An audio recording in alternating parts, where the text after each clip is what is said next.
Hello नमस्कार दोस्तों, स्वागत है एक बार फिर से आप सभी का आपके अपने YouTube channel mister Sandhu nursing वाला के ऑनलाइन प्लेटफॉर्म के ऊपर। और आज के सेशन के अंदर मैं आपसे एक टॉपिक के बारे में डिस्कशन करने वाला हूं। तो आज इस टॉपिक के अंदर डिस्कशन करने के साथ साथ में मैं आपके साथ ये भी डील करने वाला हूं कि आपके लिए एक अलर्ट जारी हो चुका है। अलर्ट क्या जारी हो चुका है, आपको एग्जाम डेट भी पता है।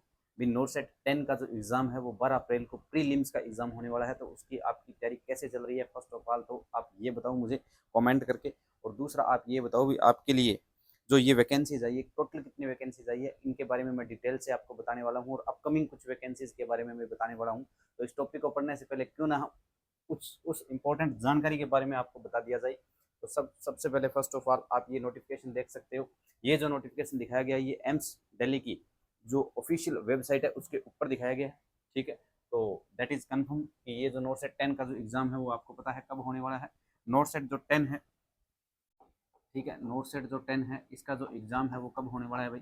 नोट सेट 10 का जो प्रीलिम्स का एग्जाम है, कौन सा एग्जाम भाई, प्रीलिम्स का जो एग्जाम है वो कब होने वाला है, वो होने वाला है कब, 12 अप्रैल को। कब होने वाला है, 12 अप्रैल को होने वाला है। कब होने वाला है भाई, 12 अप्रैल को होने वाला है। अब इसके अंदर बड़ी बड़ी बातें मैं आपको बता देता हूँ। देखो ये ऑफिशियल वेबसाइट है, तो इसके अंदर आपको क्या है, इसकी जो एलिजिबिलिटी है यानी क्वालिफिकेशन जो है इसके इसके अंदर या तो बीएससी नर्सिंग होनी चाहिए भाई। ठीक है, वो इसके लिए क्या है, फॉर्म फिलअप कर सकता है। दूसरा, एक तो बीएससी नर्सिंग, दूसरा किसी ने पोस्ट बीएससी नर्सिंग कर रखी है।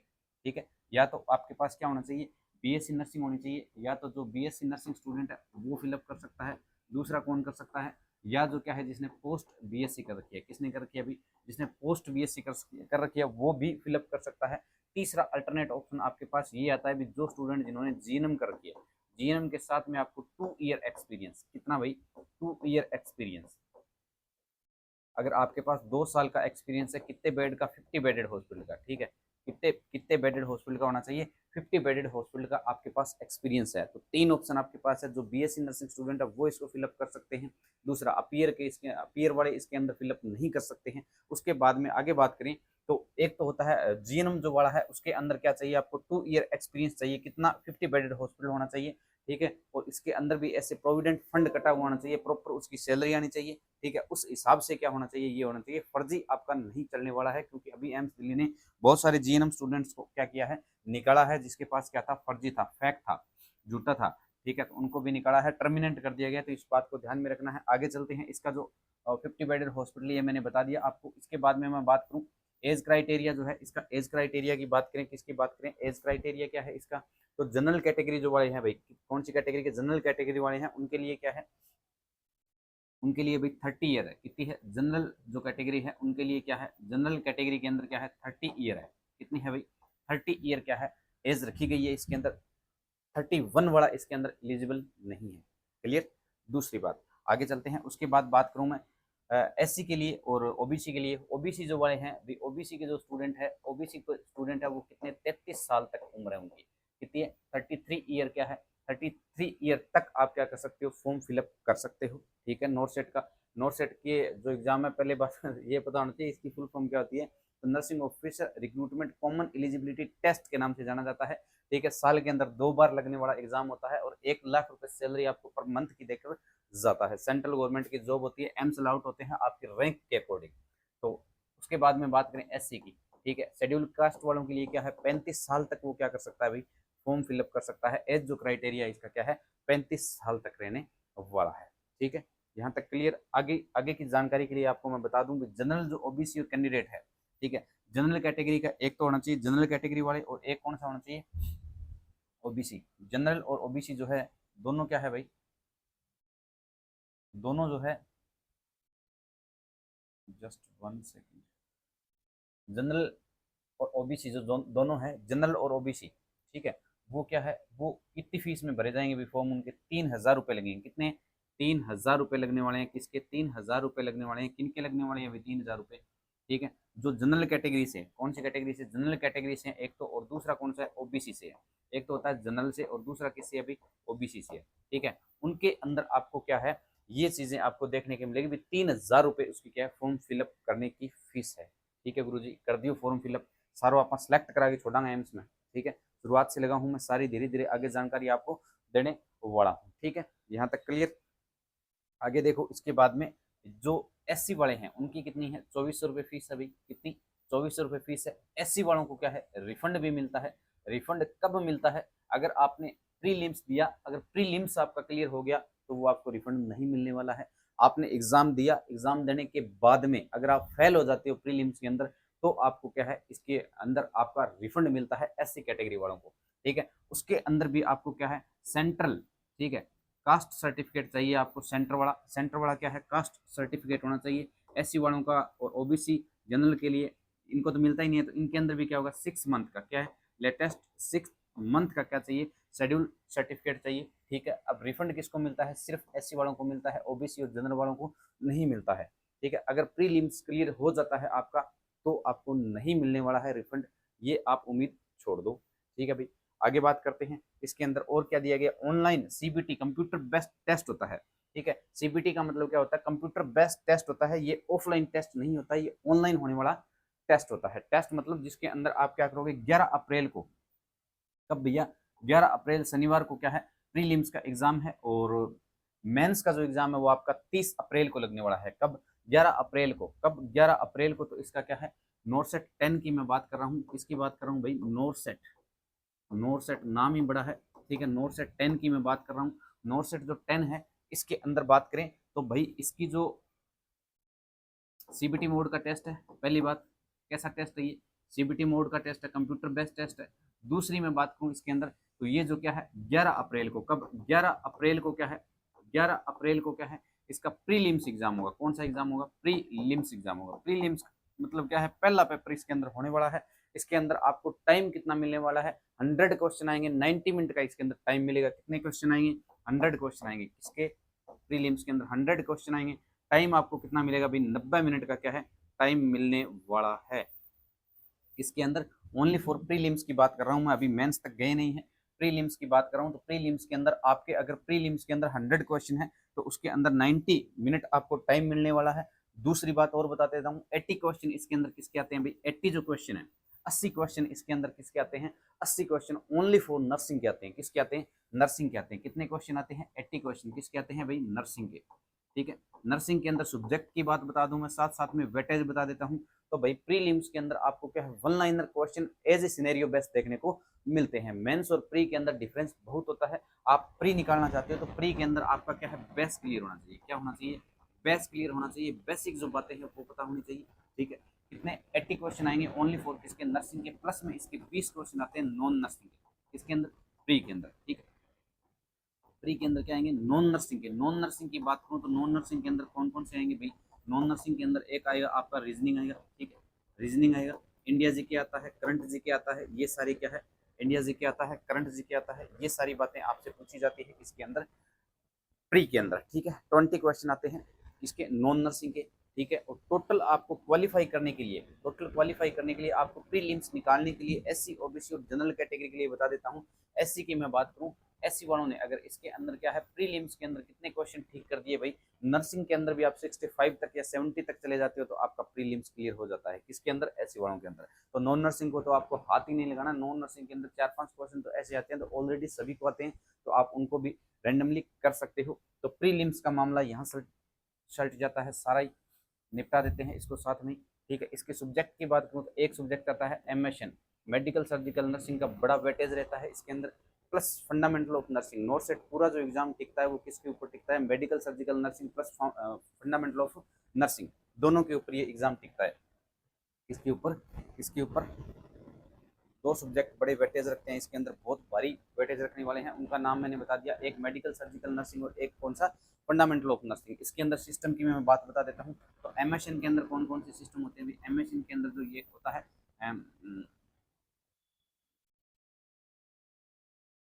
नर्वस सिस्टम से क्वेश्चन आते हैं, ठीक है। एक किससे आते हैं, आपको रेस्पिरेटरी जो डिजीज है उससे क्वेश्चन देखने को मिलते हैं। रेस्पिरेटरी डिजीज से आपको क्या है, डिजीज वाले पार्ट से आपको क्वेश्चन देखने को मिल सकते हैं। उसके बाद में मैं बात करूं, एंडोक्राइन सिस्टम से क्वेश्चन, यानी कौन सी ग्लैंड कौन सा हार्मोन सीक्रेट करके, ये पेटेंट क्वेश्चन होता है किसका भाई, किसका पेटेंट क्वेश्चन होता है। एंडोक्राइन सिस्टम की बात करें तो ये प्रीलिम्स के अंदर आपको इसके क्वेश्चन देखने को मिलते हैं। ये नर्वस सिस्टम हो गया, रेस्पिरेटरी डिजीज से संबंधित हो गया, और डाइजेस्टिव सिस्टम वाला भी क्वेश्चन रखता है, कुछ डाइजेस्टिव सिस्टम के भी कुछ क्वेश्चन आते हैं। ये जो सारे सिस्टम क्या होते हैं मेन इंपॉर्टेंट होते हैं। फंडामेंटल ऑफ नर्सिंग के अंदर बहुत सारे टॉपिक जैसे सेंट्रल लाइन हो गया, ठीक है, प्रैक्टिकली बेस्ड ज्यादा क्वेश्चन पूछे जाते हैं, तो उसके अंदर इमेज बेस्ड भी क्वेश्चन आपको देखने को मिल सकते हैं, ठीक है। ये सारी बातें किसकी थी भाई, प्रीलिम्स की। जब आपने प्रीलिम्स को फोड़ दिया, निकाल दिया, किसको निकाल दिया, प्रीलिम्स को निकाल दिया। अब देखो प्रीलिम्स के अंदर मैंने ये बताया था कितने क्वेश्चन आएंगे, 80 क्वेश्चन आएंगे नॉन नर्सिंग, ये सारी बातें आपको समझ आ गई। 100 क्वेश्चन आएंगे, 90 मिनट का आपको टाइम मिलने वाला है। अगर आपने ये फोड़ दिया तो फिर आपको एक बात ध्यान में रखना है कि रख हौसला वो मंजर भी आएगा, कि रख हौसला वो मंजर भी आएगा, प्यासे के पास चलकर समंदर भी आएगा, कि रख हौसला वो मंजर भी आएगा, प्यासे के पास चलकर समंदर भी आएगा, ठीक है। हार के न बैठे मंजिल के मुसाफिर, मंजिल भी मिलेगी और मिलने का मजा भी आएगा। तो 1 लाख की सैलरी जब आपके अकाउंट में आएगी तो आपको बहुत सारा मजा आने वाला है, ठीक है। आप फिर ब्लेंसिया के कपड़े पहनोगे, ठीक है, बड़े बड़े ब्रांडेड कपड़े पहनने लग जाओगे। तो उसके लिए आपको क्या है, कड़ी मेहनत पहले करनी जरूरी है। एक बार मेहनत कर लोगे तो बार बार आपको क्या है, मत्था प्राइवेट हॉस्पिटलों के अंदर नहीं मारना पड़ेगा, ठीक है। ये सारी बातें मैंने बता दी कि इसके अंदर आपको प्रीलिम्स की स्टोरी ये थी। अब बात करते हैं मेंस के अंदर क्या स्टोरी रहती है सर। मेंस के अंदर आपने क्या है, आप पर, ठीक है, आपने क्या कर दिया, मेंस क्वालिफाई कर दिया, प्री क्वालिफाई कर दिया। प्री क्वालिफाई करने के बाद में आपके पास 2 ऑप्शन आते हैं भैया। आपके पास कितने आएंगे, 2 ऑप्शन। पहले ऑप्शन के अंदर मैं बात करूं तो 160 क्वेश्चन। कितने आते हैं भाई, 160 क्वेश्चन आते हैं। कितने क्वेश्चन आते हैं, 160 क्वेश्चन आते हैं। आपको टाइम कितना मिलता है, तो 180 मिनट मिलते हैं। कितना भाई, 180 मिनट मिलते हैं, ठीक है। कितने मिलते हैं, 180 मिनट मिलते हैं, ठीक है। कितने क्वेश्चन आते हैं, 160 क्वेश्चन आते हैं। तो टाइम का तो मेरे हिसाब से इसके अंदर कोई इश्यू रहने वाला है नहीं। क्यों, क्योंकि हमें क्या करना है, 160 क्वेश्चन है और 180 आपके पास मिनट है। आपके पास 45 मिनट के अंदर आपको कितने क्वेश्चन करने होते हैं, 40 क्वेश्चन क्या है करने होते हैं। कितने मिनट के अंदर भाई, 45 मिनट के अंदर। आप स्पीड को इस तरीके से मेंटेन करोगे भी, आप क्या कर सकते हो, 45 मिनट के अंदर 40 क्वेश्चन करने होते हैं आपको। इसके अंदर एक पोर्टल खुलता है, उसके अंदर शुरुआती दौर के अंदर 45 मिनट्स के अंदर आपको 40 क्वेश्चन अटेम्प्ट करने होते हैं, ठीक है। आप करते कितना, वो रेसेस आप निकालोगे, ठीक है। उसके बाद में ये रेशो निकालने के बाद में अब 45 के बाद में 4 पोर्टल खुलेंगे इसके। कितने, 4। क्वेश्चन कितने हो गए टोटल, 160 क्वेश्चन। टाइम कितना हो गया, 180 मिनट, ठीक है, 180 मिनट हो गया। ये सारी बातें किसके अंदर, मेंस के अंदर। मेंस के अंदर आप मेडिकल सर्जिकल नर्सिंग से ओबीजी के आपको इमेज बेस्ड क्वेश्चन देखने को मिल सकते हैं। उसके बाद में अगला फंडामेंटल ऑफ नर्सिंग के प्रैक्टिकली एटलीस्ट आप मानो कम से कम 30 से 35 क्वेश्चन आपको देखने को मिलते हैं। मेडिकल सर्जिकल नर्सिंग और फंडामेंटल ऑफ नर्सिंग दोनों कंप्लीट बताऊं तो 55 के करीबन आपको क्वेश्चन देखने को मिलने वाले हैं। किसके अंदर, नोट सेट 10 के अंदर। आप आके देख लेना चाहिए, मिला लेना आप कि कितने 60 क्वेश्चन आपके यहीं से आ जाते हैं मेडिकल सर्जिकल नर्सिंग और इससे फंडामेंटल ऑफ नर्सिंग को। बस आपको सिनेरियो जो आता है उसको समझना पड़ता है, उसको अंडरस्टैंड करना पड़ता है, उसके बाद में उसका जवाब देना पड़ता है। क्योंकि इसके अंदर ट्रिकी क्वेश्चन ज्यादा पूछे जाते हैं। पूरे नोट सेट जो पेपर टिका होता है वो ट्रिकी क्वेश्चन पे टिका होता है। आपको लगेगा ये ऑप्शन ठीक है, चारों ऑप्शन ठीक है, लेकिन उसके अंदर आप सबसे ऊपर किसको रख रहे हो, ये चीजें आपको सेट करनी पड़ती है। कौन से पेपर के अंदर, मेंस के अंदर। अब देखो भी मेंस के अंदर आप जा रहे हो, ठीक है, तो मेंस के अंदर आप देखो सीटें अब की बार जो है नोट सेट 10 के अंदर कितनी आई है अभी। नोट सेट जो 10 है, नोट सेट 10 के अंदर अभी जो सीटें क्या है, सीटें आई हैं नोट सेट 10 के अंदर। टोटल जो सीटें हैं वो 2551 सीटें हैं। कितनी सीटें हैं अभी, टोटल जो है वो 2551 सीटें हैं। कितनी सीटें हैं, 2551 सीटें हैं आपके पास, ठीक है। 24 तारीख से इसके फॉर्म फिलअप होना शुरू हो रहे हैं। कब हो रहे हैं अभी, 24 मार्च से, 24 फेब से। कब से, 24 फेब से इसके क्या है फॉर्म फिलअप होना शुरू हो रहे हैं। कब तक होंगे, तो ये 16 मार्च तक, शायद 16 मार्च तक ये क्या है आपके फॉर्म फिलअप होने वाले हैं। देख लेते हैं एक बार स्लाइड के अंदर आपको ऑप्शन दिया है तो उस पर चलते हैं। तो मैंने ये बताया था इसके अंदर आपके जो फॉर्म शुरू हो रहे हैं वो कब हो रहे हैं, आपके जो फॉर्म शुरू हो रहे हैं वो नेक्स्ट, ये देखो आपके जो फॉर्म शुरू हो रहे हैं, जस्ट 1 सेकेंड, ये देखो भी सारी डिटेल दे रखी है। अब देखो मेंस तक मैंने बता दिया, अभी इतने क्वेश्चन आते हैं। अटेम्प्ट आपको करना है, ठीक है, खेलना आपको है, ठीक है। एक भी बॉल बाउंड्री लाइन से बाहर नहीं जानी चाहिए, ठीक है। जाए तो ऐसी जाए, फिर आप ना सेमीफाइनल पे विश्वास मत करो, डायरेक्ट फाइनल जीतने का पूरा सोचो। क्योंकि प्रीलिम्स जो होता है वो हर कोई निकाल लेता है। प्रीलिम्स के अंदर इतना वेटेज नहीं रहता है। आप प्रीलिम्स के अंदर आप डट के आज से भी तैयारी करने लगो तो आप 60 डे का, आज से भी आप ले तो 40 डे का या 30 डे का प्लान लेके चलते हो तो भी आप प्री को छोड़ सकते हो, ठीक है। क्योंकि इसके अंदर ये ज्यादा वेटेज जो सब्जेक्ट है वो प्री लिम्स के अंदर वन लाइनर क्वेश्चन आते हैं, आते सिनेरियो बेस है, पर आपको समझने में आसानी होती है। आई थिंक आप इसको कवर कर जाओगे, ठीक है, अगर आज से भी आप तैयारी करना शुरू करते हो तो। उसके बाद में भाई मैंने बताया स्टार्ट डेट है इसकी, कब से स्टार्ट डेट, अभी 24 फेब से, 24 फरवरी से स्टार्ट है, 16 मार्च इसकी क्लोजिंग डेट है। 5 बजे तक आप फॉर्म फिलअप कर सकते हो शाम को। उसके बाद में date of status of application for the appearance in exam 24 March को, ठीक है। फिर 25 मार्च को आप क्या कर सकते हो, status registration last date of correction, ठीक है। करेक्शन की भी लास्ट डेट है वो 25 मार्च है इसकी। 25 मार्च से 27 मार्च को आपको ये दिया जाएगा। फिर आपकी जो सिटी है वो एग्जाम सिटी है वो कब मिलने वाली है आपको, 4 अप्रैल को। कब मिल जाएगी भाई, 4 अप्रैल को आपको मेल आ जाएगी भी आपका भाई साहब सेंटर बीकानेर है, जयपुर है, हनुमानगढ़ है, सीकर है, कहाँ है। उसके बाद में फर्स्ट जो आपका एग्जाम लगने वाला है ये कब लगने वाला है, मैंने बता दिया सैटरडे को। कब, सैटरडे को लगने वाला है। कब लगेगा, 11 अप्रैल को।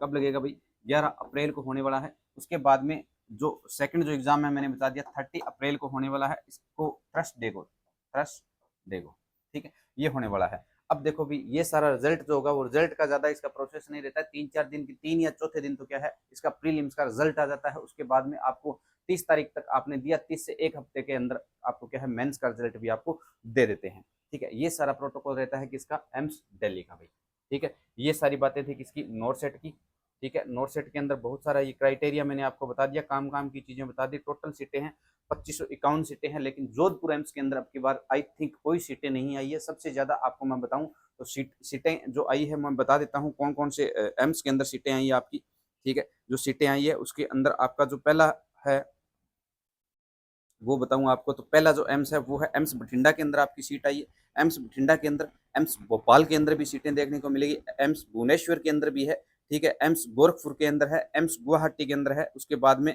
मंगलगिरी एम्स के अंदर है, नागपुर एम्स के अंदर है, रायबरेली एम्स के अंदर है, एम्स न्यू दिल्ली के अंदर भी देखने को मिलेगी, एम्स पटना के अंदर भी है, एम्स ऋषिकेश के अंदर भी है, और उसके बाद ये सारे जिपमेर पांडुचेरी के अंदर भी है, ठीक है। ये सारे जो कुछ है ESIC न्यू दिल्ली के अंदर भी आपको पोस्ट देखने को मिलती है। तो ठीक है, ये सारी जो पोस्टें हैं वो किसके अंदर, एम्स के अंदर आप क्वालिफाई करोगे तो इनमें से कहीं ना कहीं एक एम्स के अंदर आप क्या है चिपक जाओगे भैया। 2551 सीटें हैं, सीटें ठीक ठाक है, कम भी नहीं है ज्यादा भी नहीं है, 2551 सीटें ठीक है। 2551 सीटें कम नहीं होती है नोट सेट के अंदर। इसके अंदर 80-20 का रेशियो है, क्लियर कट बात है भाई। 80-20 का क्या है रेशो है, 80-20 का मतलब क्या है 80% इसमें से रिजर्व सीट है किसकी, लड़कियों की। किसकी सीट है, लड़कियों की सीट है, कितनी परसेंट है, 80%। अब लड़कियां 80% क्या है इनको रिजर्वेशन दिया जाता है। अगर इस क्राइटेरिया को भी देखकर आपको आपको आग नहीं लग रही है पढ़ने की तो आपके अंदर आपका कुछ नहीं हो सकता फिर, ठीक है। मोटिवेशन, आपको एक्सटर्नल मोटिवेशन की कोई जरूरत नहीं होती है, आग वो लगती है जो अंदर से होती है। लगा दे आग जवानी उसे कहते हैं, और छीन ले सिलेक्शन कहानी उसे कहते हैं। तो कहानी लिखनी पड़ती है, ऐसे कहानियां बनती नहीं है, मन में बनाने से नहीं होती है, आपको बनाना पड़ता है भैया। फ्यूचर बनाने के लिए तपना पड़ेगा। एक बार तप लोगे तो मजा आ जाएगा। आपको 1 लाख रुपए सैलरी और 1 साल के 12 लाख 15 लाख पैकेज मिलने वाला है। अभी सेंट्रल गवर्नमेंट के अंदर 8वां वेतन भी लगने वाला है, तो आपकी सैलरी करीबन 1 लाख से अबव जाएगी, समझ गया। क्योंकि सेंट्रल गवर्नमेंट के पे स्केल जो अपना होता है वो 44,000 से 700, ठीक है। तो हमारी 1700 अपना क्या है पे स्केल रहता है। तो इसके हिसाब से सारा टोटल करें तो आपके इन हैंड जो सैलरी आती है वो 88,000 के करीबन आती है फर्स्ट सैलरी। एम्स 3 महीने तक आपको सैलरी नहीं देता है। 3 महीने के अंदर आपको जब इकट्ठी कलेक्ट होकर 3 महीने की सैलरी आती है तो आपके अकाउंट में जीरो कितने हैं वो आप भूल जाते हो, ठीक है। तो ये सारी डिटेल थी किसकी भैया, एम्स की, ठीक है। एम्स की हमने बात की, ये जो एग्जाम लगने वाला है। उसके बाद में दूसरा जो एग्जाम आपके पास अपॉर्चुनिटी है वो है किसकी, आरआरबी की। किसकी, आरआरबी की। और किसकी बात करूं मैं, आरआरबी की।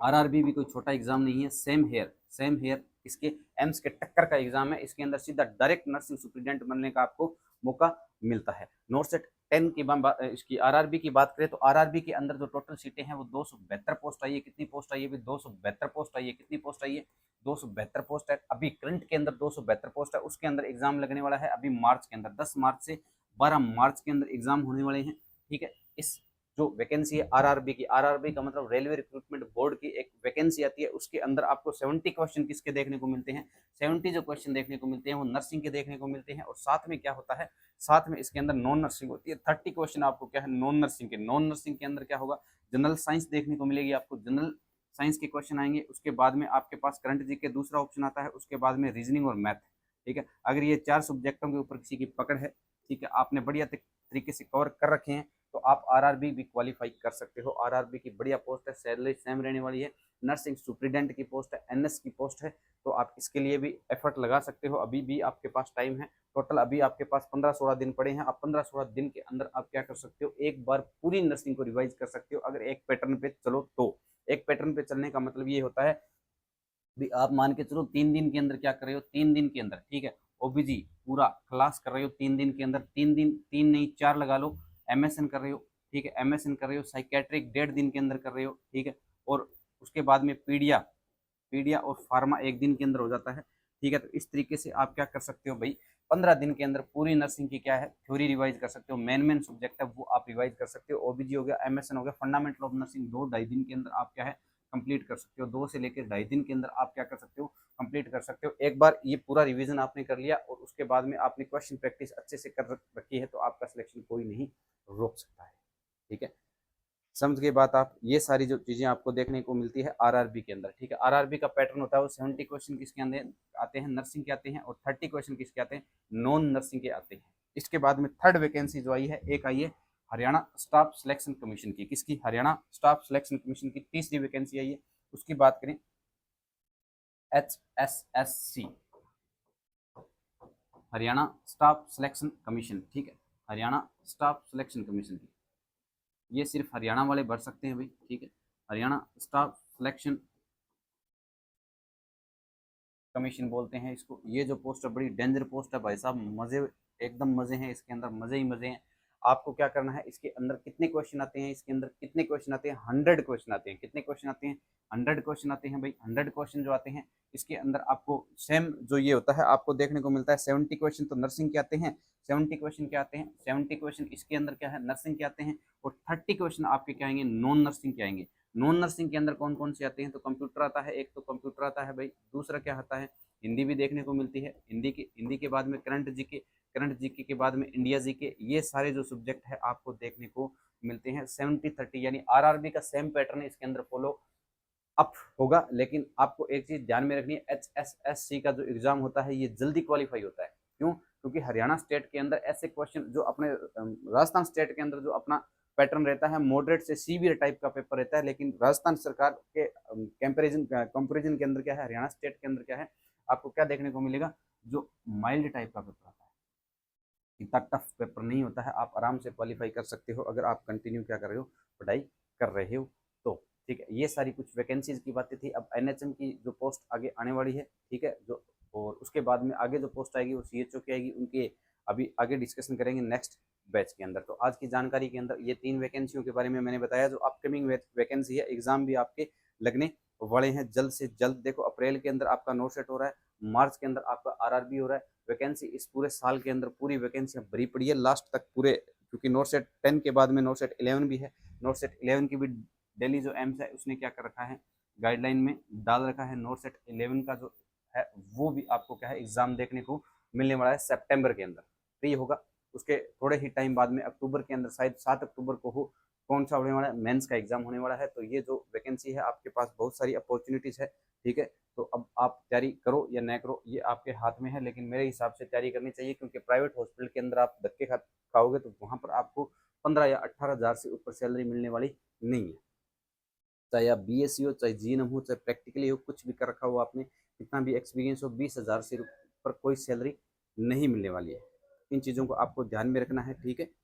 और आज के सेशन को यहीं देते हैं विराम, एक सुंदर सी लाइन के साथ में कि तर्कस में जितने तीर है तो चला करके देख ले, कि तर्कस में जितने तीर है तो चला करके देख ले, एक बार नहीं 1000 बार आजमा करके देख ले, कि तर्कस में जितने तीर है तो चला करके देख ले, एक बार नहीं 1000 बार आजमा करके देख ले, हर बाजी जीत जाऊंगा मैं, हर बाजी जीत जाऊंगा मैं, चाहे तो शतरंज के हर खाने में वजीर सजा के देख ले, ठीक है। तो ये चीज आपको ध्यान रखनी है, आपको क्या है एक टारगेट लेके जाना है, एक टारगेट, आप थोड़े दिन है आपके पास, थोड़ा टाइम है, मेंटेन करो टाइम को, पढ़ाई पर फोकस करो, कम से कम 10-12 घंटे पढ़ो, और ये 25 से 30 साल की उम्र होती है ना, इसके अंदर रगड़ दो आप दब के, ठीक है। क्योंकि मेहनत करने की उम्र यही होती है, आपकी कैपेसिटी जो ब्रेन की जो पावर होती है वो खतरनाक होती है, डेंजर होती है, पीक पॉइंट पर होती है, यहाँ से आप हर एक चीज को उठा सकते हो, कॉपी कर सकते हो। तो जितना आप पढ़ सकते हो पढ़ने की कोशिश करो। तो आज के सेशन को देते हैं विराम, धन्यवाद।